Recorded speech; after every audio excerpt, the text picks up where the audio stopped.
All right, everybody, welcome back. We are excited to be live again. We're still with the San Francisco National Historical Park, but we're off the Balclutha now, and we're joined by Sabrina Oliveras and Ann Monk.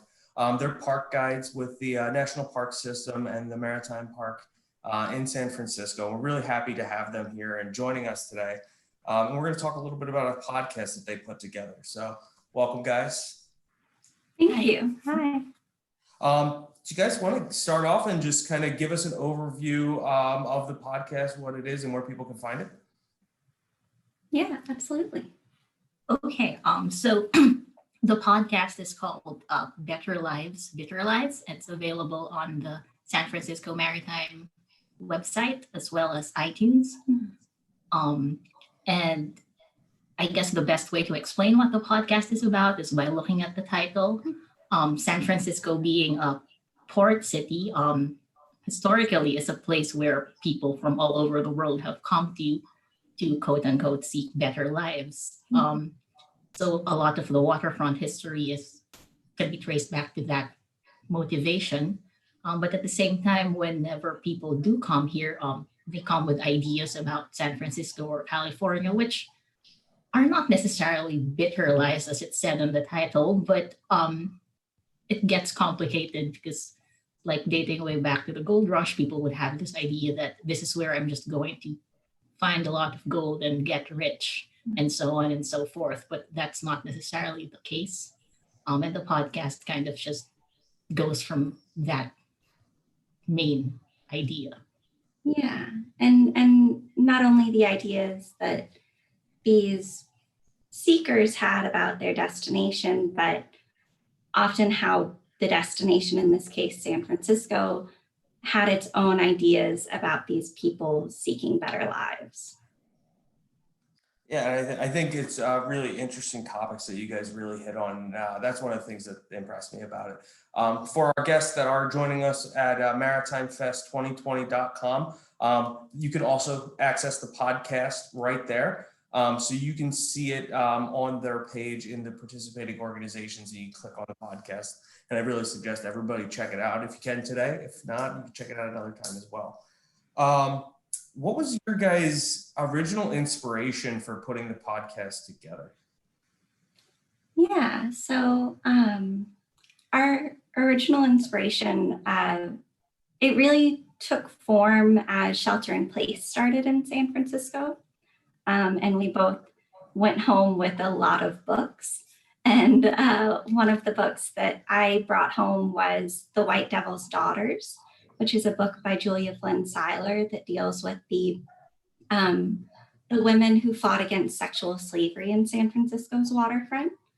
And it was something that I knew absolutely nothing about before reading this book. But the fact that this form of slavery was practiced in San Francisco well into the 20th century blew my mind. And I reached out to Sabrina, who, along with Chris, knows a lot about the debt peonage practices, which are really another modern form of slavery. And so we originally started talking, thinking that we could do a facilitated dialogue when the park opened back up, and we could focus on these modern forms of slavery. But as we continued talking, we realized that there were a lot of things that we could talk about, and that we wanted to talk about it sooner than when our park opened. We wanted to talk with people and engage with the public again. And Sabrina had the idea to make it into a podcast. Yeah, because the other rangers like Chris had been thinking about doing virtual tours or videos. And so we came up with the idea of why not try a podcast, because this would also be a virtual program, but it could theoretically reach audiences who would not watch the videos or would like to go deeper into certain aspects of history beyond the usual maybe 15 minutes of video. So we really just went for it with the support of everyone at the park. Definitely. Yeah. I think that's right. So I always, we're trying to get into everybody's background a little bit too, so people can understand these different career pathways that people have taken. Can you guys give us a little bit of your backgrounds and how you found yourself in the park system? Yeah. So my background is in journalism and history. So in a way, it kind of just always made sense for me to work at a place like the Maritime Park, whether it would be at High Street Pier with the ships or at the Maritime Museum. I felt like I could always do what I love to do, telling stories about histories right there. So that's how I essentially found myself wanting to be here. Definitely. And it also makes sense as to why you bring so many great newspaper articles to our episode. Yeah. Yeah. And I've been with the Park Service at a number of different parks for the past 3 years. San Francisco offered me a job. I came from most recently Boston, where I was working in another maritime park with the Constitution at Boston National Historical Park. And so coming out here, it was a whole new experience to learn Pacific maritime history and understand also really the different immigrant populations that would have interacted in the history separate from Atlantic maritime history. That's great. This whole thing has been a change for everybody. The past 6 months, we've had to be flexible. I think this is a great way to do it. You both have experience, with journalism, working in the park system, working with in-person audience. How has it been taking your guys' passion for history and telling stories? How has it been taking that to a virtual audience and putting it in this podcast? Stressful. And rewarding, definitely. Yeah. Yeah, stressful because you have to adjust to so many things with the situation and the world at large always changing. And neither of us had done a podcast before, so everything is a learning process. But it's also been really rewarding because, as Anne said earlier, we just took home all the books and kept getting new books, and there was always all this information and always just the question of now what are we going to do with all that we've learned. And one rewarding aspect, I think, for both of us is that if we kept doing the ordinary ship tours, which would normally last 30 to 45 minutes as we walk through a single ship, we would not be able to go as deeply into certain topics or look at things with more nuance than we normally could. Yeah. But at the same time, the drawback is that it's just the two of us talking to each other most of the time, and we don't get to actually feed off the visitors who, we would interact with on the ship. Yeah. And I think it's really cool to think about. I listen to podcasts as I walk through the city, and it's a really interesting concept to think that, we talk about a lot of things within the park as springboards for our discussion, but we also go outside of the park. And so being able to walk past 920 Sacramento Street and understand that it was the Mission Home, and it's now called the Cameron House, and that it had a major part of San Francisco history from the 1870s to today. And Pier 40, that's a good 30 minutes from our park, but it's 2 minutes into a podcast, and you're there. That's awesome. And for anybody that maybe just joined us or didn't catch it the first time, where are the best places they can find the podcast? So it's on iTunes. Just search for Better Lives, Bitter Lives, and it's also on the Maritime website, nps.gov/SAFR. And also available on your website right now, right? Yeah, thank you. You can get it. Very nice. You can get it right here, maritimefest2020.com. We're going to keep this whole thing going for at least a month. and keep it up. But we're going to keep sharing your podcast too. It's really interesting. And I think one of the things that's interesting about it is you branch out a little bit. You know, like you said, you're going, you know, beyond just your normal park. When you're picking the subjects and the topics in your podcast, how do you guys come about deciding on which ones you want to do next? Yeah. So as Anne mentioned earlier, the starting points were the story of sexual slavery in Chinatown and the Barbary Coast, and death peonage as it was done on ships like the Star of Alaska from the previous tour. And just as when we were reading about that, we realized that understanding those two stories would mean understanding things all the way back to the gold rush. So we kind of went all the way back to 1849 and then just started developing episodes based on, it's not really a linear progression, Yeah. but We hop around. yeah, but it's like we go into certain themes that were present since 1849 till we get to around the early 1900s. Yeah. And I think it's definitely we start researching one topic and it leads into another, and it's really cool to work for this park where its mission, its interpretive mission is Pacific maritime history. And if you're going to tell any story in San Francisco, it's going to start with some tie to the ocean or the bay. I think it's great. You two do such a good job at working together on the podcast and balancing each other out.